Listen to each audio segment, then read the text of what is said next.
Па видите, општина Маврово Росоше по територија е петта во Република Македонија, што значи едно од поголемите и помалку населени, пред се во Горнореканскиот и Мавровскиот регион.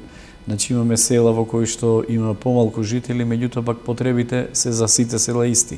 Патиштата потребни се да се реконструираат, да се одржуваат, водоводни системи, одводи и така натаму.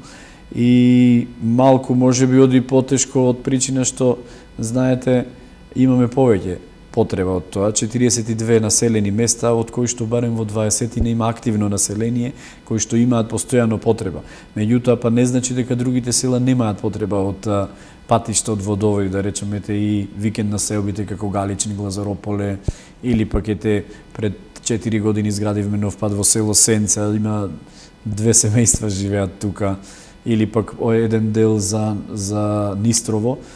Во рамките на нашите можности, пред се благодарение на соработката со Министерството за транспорт и врски, јавното предпријатие за државни патишта, односно владата на Република Македонија, сметам дека во доволна мера ги реализираме овие работи. Пред се во најмногу е вложено во патната инфраструктура и слободно можам да кажам со предвидените работи кои што ни се за следнава година, за оваа 2017 и предвидените средства од страна на Министерството за транспорт и врски за за нашата општина, сметам дека над 80% ќе бидат реализирани, односно реконструирани, проширени и асфалтирани локалните патишта во нашата општина.